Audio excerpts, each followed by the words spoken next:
Hi friends, if you are looking for a job on Snowflake and if you are preparing for Snowflake interview, I have created 50 frequently asked Snowflake interview questions for you. This is part 1 that contains 25 questions.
And the second question is, it's a very general question.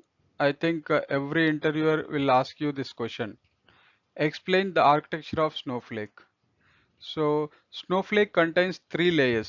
Snowflake architecture contains three layers: database storage layer, query processing layer, and cloud services layer. So in coming to the storage layer, so here data is stored into columnar format in the micro partitions as I explained in the previous slide. Okay. And when it comes to the query processing layer, this is the actual processing unit of Snowflake. So here there will be virtual warehouses. Those are responsible for query processing. So based on your requirements, like based on the size of your query, based on the number of queries you are running, so you can scale up. That means you can increase the size of the warehouse, and you can scale out. That means you can increase the number of clusters that contains virtual warehouses. So this is query processing layer. And when it comes to the cloud services layer, this is the brain of Snowflake. Okay. The cloud service layer is a collection of services that coordinate activities across Snowflake, like the infrastructure management, optimization, metadata manager, security, everything else the cloud services layer organizes. So the third question is, what are the advantages of Snowflake over traditional databases or traditional warehouses? Or they can ask in other way, like what are the new features available in Snowflake? So you can answer like there are a lot of new features and advantages available in Snowflake when you compare with other traditional warehouses. Like so pay as you use. So whatever the amount of queries running, only for the time you have to pay in form of credits. Okay. And here there is no need of infrastructure maintenance, and data loading is easy from on premise or from uh, other cloud forms like Amazon S3 buckets, Azure containers, or GCP. You can easily extract and load the data into Snowflake. And there is very good feature that is available in Snowflake, that is time travel and fail safe. So by mistake, if you delete any data, you can easily retrieve by using these features. And by using zero copy cloning, so with no additional cost, you can maintain multiple copies of data in Snowflake. And easy data sharing is one of the good feature available in Snowflake. And there is one more feature, tasks and streams. So you can schedule your queries by using tasks. And the streams are to implement the change capture in Snowflake, we can use streams. And I have explained all these features very clearly in the below video. The link given in the description. The link for this video is available in the description. You can get it. The next question is, what are stages in Snowflake, and write a query to create a stage. So this is a very important question. So many interviewers will ask you to write a query. How can you create a stage in Snowflake. So Snowflake stages are the locations where data files are stored. Okay. So there are two types of stages in Snowflake: external stages and internal stages. If the data that needs to be loaded into Snowflake is stored in other cloud regions like AWS, S3 buckets, Azure containers, or GCP, then we can create external stages, and by using these external stages, you can easily extract and load the data into Snowflake. So this is the query to create external stage that takes the data from Azure container. Okay, so here we have to put the command like create or replace the stage name, and we have to mention the storage integration object we have created, and the URL of Azure container, and file format. This is optional. File format you can file format object name you can mention. And when it comes to the internal stages, so internal stages stores the data files internally. We can copy files to internal stages by using put command from SnowSQL. Suppose if the data is there in the Linux file server and you want to copy it to Snowflake, then we can install SnowSQL, and by using put command we can simply put that file into the Snowflake, and we can process that file and load into Snowflake tables later. So this is about the two types of stages available in Snowflake. And the next question is, write the syntax of a copy command to load a file into Snowflake table. So this is also very important question. So how can you create a SQL query to copy the data by using external stage into Snowflake? So it's like a copy into the database name dot schema name dot the table name from the location of external stage. So this is the stage object we had created.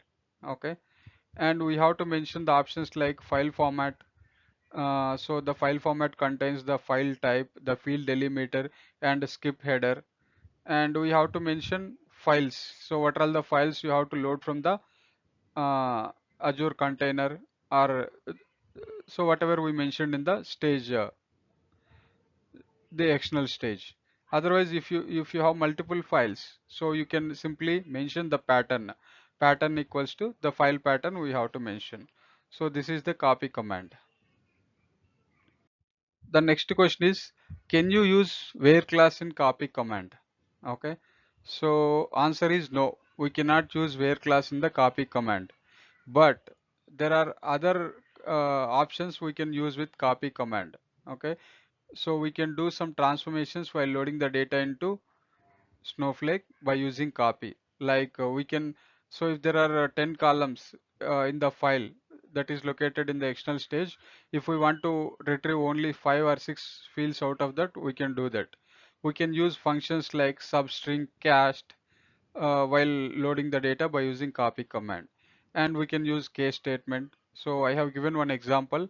So how to transform the data by using these functions. Okay. So the next question is, how can you load JSON file to Snowflake? Or how can you process and load semi-structured data in Snowflake? So in traditional databases, if you want to load semi-structured data, it is a bit difficult. You have to make use of ETL tools. But in Snowflake, we have built-in feature, okay, to process the semi-structured data. So it can be a Pocket file, JSON file, XML file, whatever it can be. So we can store this semi-structured data into a table by using a data type called variant. Then we can read this data from variant, we can process it into rows and columns and load it into the final table. So this is how we have to create a variant table with a table with variant data type. Create or replace the table name with the one field name like raw file and variant. So it stores the entire files into this variant data type. And so in the below video, I have clearly explained how to extract the data from this variant data type and load it into rows and columns in the final video. So the link for this video I'll give in the description of this video. Okay. So the next question is, tell me some performance tuning techniques in Snowflake. Okay. So there are many techniques. I'll go through some of them. Uh, the first one is use cluster keys effectively. So there is a concept of clustering in Snowflake.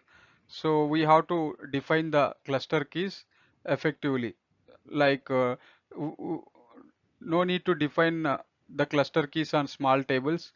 And so if there are any fields, they are frequently used in filter columns, define cluster keys on those fields or columns, and define on the join keys. And if there are any function based columns, so define on those function based columns the cluster keys. This will improve the performance a lot. And the second one is make use of results cache for faster retrieval of data. So there is one more good feature available in Snowflake is cache. So if you run a query, the results will be stored in the results cache for 24 hours. So if you run that query again within 24 hours, it will retrieve the results from that cache. So the performance will be very faster. And third one is use materialized views wisely. Okay, so you can create materialized views on more frequently accessed tables, and where the data load frequency is very less. So where you can create materialized views on tables with less frequent data changes. So this is also one good way for improving the performance. And so in any general or traditional databases, there are some performance tuning techniques, right? So those are all applicable in Snowflake also. So these are some of them. Like select only the required columns, replace R with union. Union all is always better if we are sure there are no duplicates. Try to avoid inequality with R condition. That means don't use not equals to when you are using R, and avoid unnecessary joins, avoid using distinct. Okay, instead you can group by, you can use group by. So all general for SQL tuning techniques will work in Snowflake as well. So the next question is, how can you handle if the data coming from file exceeds the length of a field in the table? Okay, so we can handle this by using truncate columns equals to true in the copy command. Okay, if we don't specify this property, copy command will fail. By default, this property is set to false. If we want to avoid the failing of query, we can mention this truncate columns equals to true. Suppose in the file, the length of that field is some 30 characters, but you mentioned only 20 characters in the table. So if you don't enable this truncate columns equals to true, your copy command will fail. If you enable this truncate columns equals to true, then only first 20 characters out of those 30 characters will be loaded in the table, but copy command will not fail. So I have given a query for this here. So the next question is how the cost is calculated in Snowflake. So when it comes to the cost, so this is very, very important, okay? Because we are going to Snowflake because of the very good feature available, like pay as you use. So the cost calculation is very important in Snowflake, and there are two types of costs in Snowflake. One is storage cost, the other is compute cost. So in the below video, I have clearly explained how both of these costs calculated. Okay, so what is storage cost? What is compute cost? How the cost will be calculated in Snowflake? I have clearly explained, and I'll give the link of this video in the description. The next question is, what is clustering in Snowflake? Okay, so as I explained in one of the previous slide, clustering is very good feature available in Snowflake. So clustering is basically grouping a bunch of values together so that it improves your query performance. So we don't have index concept in Snowflake. Instead, we can define cluster keys on the big tables. And as I explained, so below are some best practices while defining the cluster keys. Like don't define on small tables, define the columns on big tables, on the filter columns, define on join keys, define cluster keys on function based columns. Okay. So we can define the cluster keys at the time of creating tables. Also, we can add or modify cluster keys by using the alter statement. So this is related to the previous question. How many cluster keys is advised in single table on single table? So uh, Snowflake suggests you can define up to 4 columns, 3 or 4 columns uh, for clustering keys on tables. Okay, adding more than 3 to 4 columns tends to increase the cost more than the benefits. So it is always advised to define maximum up to 4 cluster keys on a table. Next, write a query to retrieve data that was deleted from a table. So I told, right, so we have a very good feature in Snowflake, that is time travel. So by using time travel, we can easily retrieve the deleted data, and that is based on the retention period you have defined while creating the table or databases. Okay, so there are three statements we can use to retrieve the data. I have given the queries for all these three. So before timestamp we can use, at offset we can use, and before.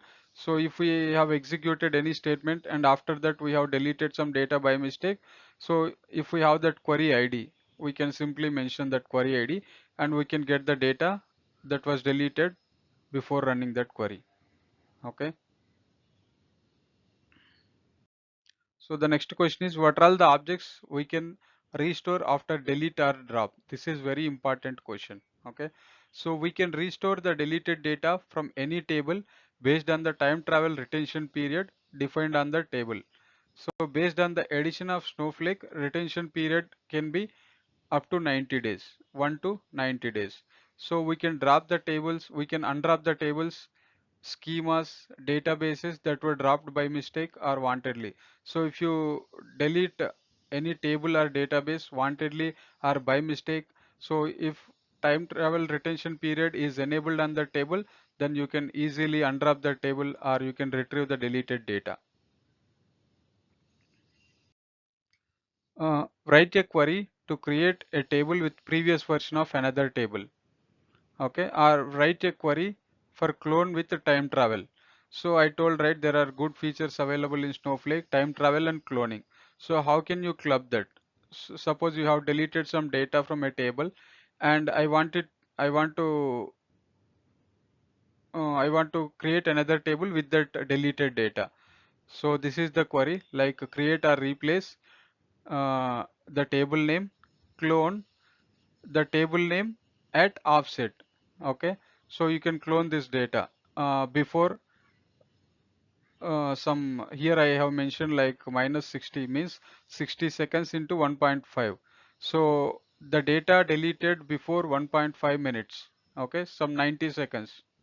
Okay, if you want to retrieve the data and if you want to store that in another table, this is the command. So the next question is, what are all the objects that can be cloned in Snowflake? This is very important questions. Most of the interviewers will ask you.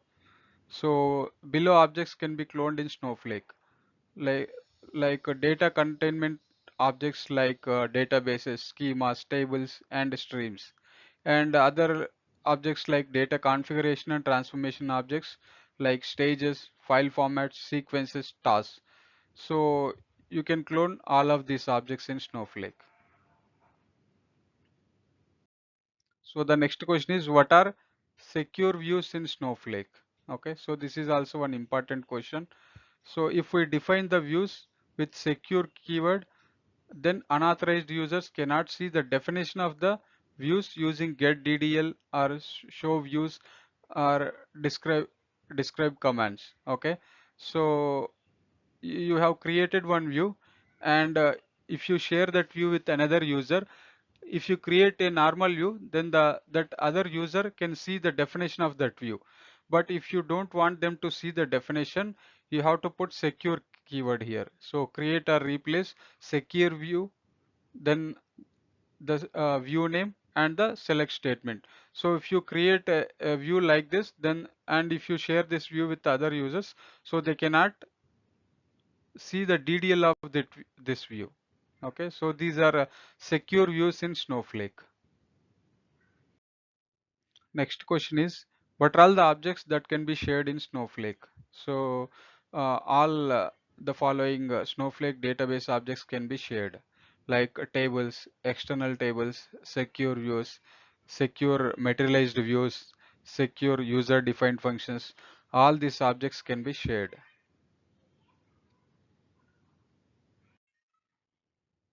So next question is, what is a materialized view in Snowflake? Okay, so this is one very good feature available in Snowflake if you use a materialized view feature effectively. Okay, so a materialized view is a pre-computed data set derived from a query specification and stored for later use. Okay, because the data is pre-computed, querying a materialized view is faster than executing a query against the base table of the view. Okay, so materialized view source stores the data that so if you execute any query, if you run that materialized view, so it stores the data set. Okay, so whenever you run next time, so the performance will be very faster because it no need to fetch the data from that base table again. It can fetch the data from this pre-computed data set. Okay, and the next question is how to refresh the data in materialized views. So in Snowflake, we don't need to manually refresh the materialized views. After we create a materialized view, a background process automatically maintains the data in the materialized views. But if we want to see when the materialized view was last refreshed, then we can execute this command, show materialized views. So in the output of this command, there are two fields like refresh done and behind by. So by using these two fields, we can see when the data was when the view was last refreshed. And if we want to see the refresh history of any materialized view, so we can use this command, materialized view refresh history. Okay, so the date range start, the date range end we have to provide, and the materialized view name we have to provide. So by using this, we can see the refresh history. So the next question is, what is difference between star schema and snowflake schema? So this is very important question. In almost every interview, you will face this question. So the star schema contains a fact table and the dimension tables, those are denormalized, but the snowflake schema contains a fact table and maybe normalized dimension tables. So when it comes to the performance, so interviewer will ask you which schema gives better performance, star schema or snowflake schema. So when it comes to performance, in snowflake schema there will be more number of joins when compared to star schema because of its normalized dimension tables. So definitely the star schema gives better performance because it doesn't require more joins, but Snowflake requires more number of joins to join those dimension tables. So finally, star schema gives better performance. So the next question is, what is retention period in business critical edition and how can you increase or reduce this retention period? So by default, the retention period in business critical edition is 90 days. So we cannot increase this beyond 90 days, but we can change it by using below alter commands. So even though the time travel is very good feature, but if you keep more um, retention period, then the cost will be more. So we have to choose appropriate time travel period. Uh, so this is the command to increase or decrease or to modify the time travel retention period in Snowflake. By using alter command, alter table, the table name, and set data retention period in days equals to 30. So by default it is the 90. We can change it to 30. And if you feel 30 is not enough and you can, if you want to increase, again you have to run this command like alter table, table name, set data retention period in days equals to 60. So you can set this on tables, databases, and schemas. The next question is Snowflake is an ETL tool or ELT tool? So the answer is Snowflake supports both ETL and ELT. We can transform and load the data at the same time. We can load the data to Snowflake and then transform it. So it supports both. The next question is, does Snowflake supports indexes? So this is very important question. You will face this in every interview. So we cannot define indexes on Snowflake tables. Instead, we can use cluster keys on larger tables for better performance. Okay, so there is no indexing concept in Snowflake. We can define the cluster keys instead of indexes if the tables are very big.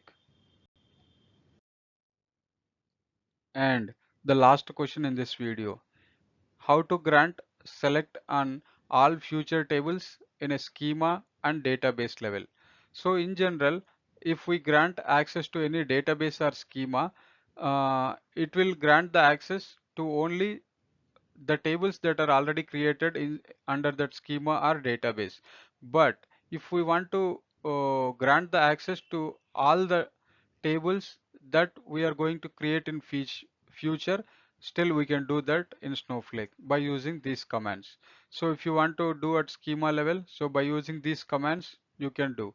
If you want to do that at database level, by using these commands you can do. So here if you look at the final statement, grant select on future tables. So here you have to mention this keyword future tables in database, and the DB name to the role name we have to give. So I will cover the roles part in the next video. Okay. So these are the so friends, these are the 25 very important Snowflake interview questions. In my next video, I'll come up with another 25 questions. Okay. And this is my YouTube channel. Please subscribe to this channel. And if you want me to create video on any other Snowflake feature or any other doubts you have, you can reach me on this email ID. Okay, janardhan520 at gmail.com.